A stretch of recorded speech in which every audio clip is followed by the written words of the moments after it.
Salut tout le monde! Donc comme promis, je vous fais ma première vidéo où je vais vous parler du licenciement économique et pourquoi je le remercie. Allez, c'est parti! Alors pour vous expliquer le contexte, j'étais attachée commerciale pendant près de 8 ans pour une société distributrice de produits cosmétiques.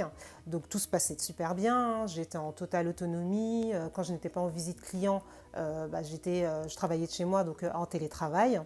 Mais l'année dernière, j'apprends que la société commence à avoir un petit peu des difficultés. Et fin d'année, donc un an pile poil, j'apprends que la société doit fermer suite à une liquidation judiciaire. Et du coup, pour ma part, je subis un licenciement économique.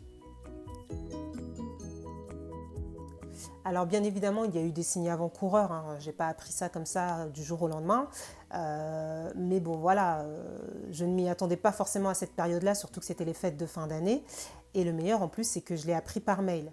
Donc j'apprends cela par mail, un mail où on me donne des liens ou en tout cas des conseils pour m'informer auprès soit de l'inspection du travail ou de Pôle emploi, puisque le licenciement est à effet immédiat. Donc réaction totalement humaine, au début, on panique. Mais en vrai, pas de panique. Conseil numéro 1 que je pourrais vous donner, relativiser. En fait, il faut prendre cet échec comme un tremplin dans sa vie professionnelle. Profiter de cette opportunité pour se recentrer et surtout pour pouvoir se poser les bonnes questions. Alors bien évidemment, quand ce cas vous arrive, vous n'êtes pas laissé à l'abandon. Votre employeur a l'obligation de vous proposer une solution. Dans de très rares cas, c'est Pôle emploi qui vous le proposera, mais vous n'êtes pas laissé non plus comme ça dans la nature. Et là, la question que vous allez me poser est « qu'est-ce que le CSP ?» En fait, le CSP veut dire contrat de sécurisation professionnelle. Et en fait, ce dispositif va vous permettre de bénéficier d'un certain nombre de mesures pour favoriser votre retour rapide à l'emploi. En clair, pour les personnes qui ont 1 an d'ancienneté donc dans leur société, vous avez la possibilité de bénéficier de l'allocation sécurisation professionnelle, donc de l'ASP, pendant 1 an. Et vous continuez à percevoir 75% de votre salaire pendant toute cette période. Ah oui, j'oubliais. Alors pour les personnes qui sont commerciales comme moi et qui ont une variable, les 75% sont calculés sur une moyenne. Alors si je ne me trompe pas, c'est calculé sur votre dernière année d'activité ou quelques mois, si ce n'est pas 3 ou 6 mois avant. Enfin, renseignez-vous de ce côté-là. Donc c'est là que je vous donne mon deuxième conseil, se renseigner. Déjà, renseignez-vous à savoir si vous souhaitez valider en fait le CSP, parce que vous n'êtes pas obligé de le valider. Vous pouvez effectivement vous inscrire directement chez Pôle emploi, sachant que vous avez un délai de réflexion de 21 jours. Si vous souhaitez créer votre entreprise, pourquoi pas, mais dans ces cas-là, il faut simplement refuser le CSP et s'inscrire comme demandeur d'emploi auprès de Pôle emploi pour pouvoir bénéficier des aides qui vous sont proposées pour pouvoir créer votre entreprise. Après, même si vous avez de très bons conseillers Pôle emploi, n'attendez pas que sur eux. Faites vos propres recherches pour savoir un peu comment se passe le CSP, donc le contrat de sécurisation professionnelle. C'est toujours mieux. Pour ma part, moi j'ai validé le CSP. Par contre, les démarches administratives donc pour valider ce nouveau statut a été une vraie galère. Alors le mandataire judiciaire, c'est celui qui s'occupe en fait des procédures pour la liquidation judiciaire. Du coup là, bien évidemment, je ne suis plus en rapport avec mes patrons, mais je suis en rapport direct avec lui, donc pour toutes les démarches administratives concernant le licenciement économique. Du coup, c'est lui qui doit vous remettre votre dernière fiche de paye, votre solde de tout compte également. Donc là, on se dit « Oh, c'est cool, tout se goupille super bien ». En fait, non. Donc on arrive au conseil numéro 3, être fort mentalement. Pour ma part, je suis restée pendant quasiment 2 mois, donc de fin décembre jusqu'à début mars, sans aucun salaire. Et pour continuer dans les galères, le mandataire judiciaire normalement doit vous envoyer des documents officiels pour pouvoir faire toutes les démarches. Simplement, comme par hasard, les courriers, je ne les ai jamais reçus, il y a eu des problèmes avec la poste. la galère. Bon, je vous passe les détails, mais en clair, j'ai dû faire un envoi d'un courrier recommandé auprès du mandataire judiciaire où limite je l'ai menacé pour pouvoir faire bouger un petit peu les choses et en lui expliquant que je ne pouvais pas rester sans revenu du tout, surtout quand on a des charges. Donc c'est un stress en plus, mais on reste calme, zen. Donc à ce moment-là, j'ai énormément pris sur moi et j'ai commencé à prendre des infos sur le marketing digital parce que c'était quelque chose qui m'intéressait.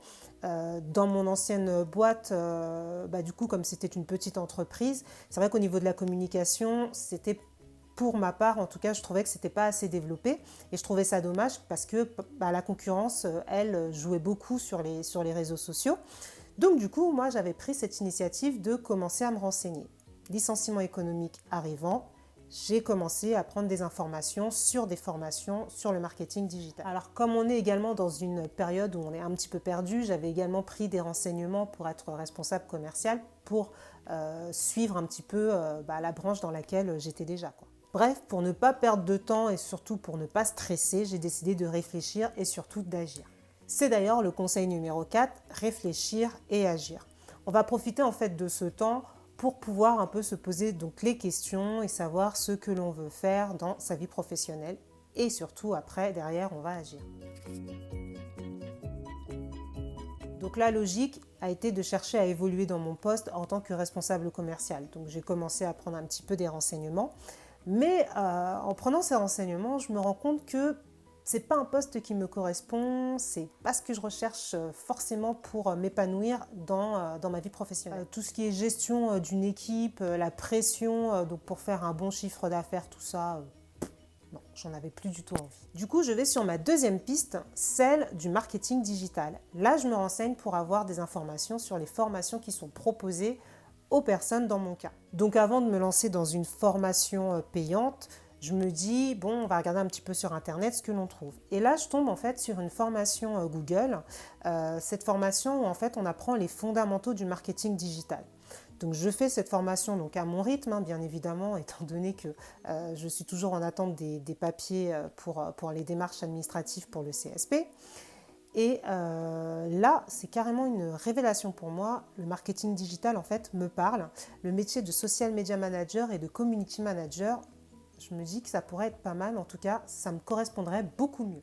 Donc je fais la formation Google, j'arrive jusqu'à la certification que j'arrive à obtenir. Et à côté de cela, je fais également donc des recherches sur Internet sur le métier de community manager. Je vais également sur des salons. Je vais entre autres au salon du travail qui se passe à la Villette à cette période-là. Je crois que c'était sur le mois de janvier, si je ne dis pas de bêtises. Et là, je rencontre donc différents exposants, dont des centres de formation qui proposent des formations pour devenir community manager. De là, je décide de faire un tri sur les différents centres de formation qui sont proposés et j'en sélectionne un. Je sélectionne un centre et je décide de participer à une réunion d'information. Alors, je rappelle que toujours à cette période-là, je n'ai pas de rendez-vous avec Pôle emploi. Je ne suis toujours pas payée non plus par le mandataire judiciaire. Mais c'est pas grave. Donc si franchement j'ai un 5e conseil à vous donner, être bien entouré, c'est super important. Que ce soit dans le cercle familial, que ce soit les amis ou même votre compagnon, c'est extrêmement important parce que ça vous aide aussi à positiver, à relativiser les choses. En fait, dans ces moments-là, vous avez besoin d'ondes positives et ça, c'est super important. Et donc, début mars, tout se débloque. Je reçois enfin donc, ma dernière fiche de paie, mon bulletin de salaire, mon dernier bulletin de salaire. Je reçois également mon solde de tout compte et j'ai enfin la possibilité d'être contactée par mon conseiller Pôle emploi pour pouvoir justement un petit peu discuter de mon avenir professionnel. Vous avez également donc un suivi Pôle emploi qui vous fait un état des lieux de votre situation professionnelle. Donc de là, on vous fait part des opportunités auxquelles vous pouvez bénéficier. Donc soit on vous propose de chercher un emploi dans la même branche, donc pour ma part comme commercial, soit vous avez la possibilité de faire une formation, soit vous avez la possibilité de glander. Non, je déconne. Donc comme j'ai fait mon petit travail en amont, que j'ai déjà commencé à chercher un petit peu au niveau des formations, ce qui pourrait éventuellement m'intéresser, quand j'ai eu mon rendez-vous avec le conseiller Pôle emploi, j'avais simplement à lui montrer mon dossier, lui expliquer que j'avais déjà assisté à une réunion d'information dans le centre de formation qui m'intéressait. Par chance ou parce que j'ai également fait les démarches, je savais que ce centre de formation travaillait également en partenariat avec Pôle emploi. Donc en fait, j'avais mis vraiment toutes les chances de mon côté, ce qui m'a permis de lui présenter on va dire un dossier béton au conseiller Pôle emploi. Et ça a favorisé d'avoir un retour positif très rapidement. Donc voilà, ma première partie de cette vidéo se finit donc là. J'espère qu'elle vous a plu et qu'elle vous a permis de moins appréhender un licenciement économique. En tout cas, si vous vous retrouvez dans ce cas ou si vous avez une personne de votre entourage qui se retrouve dans ce cas.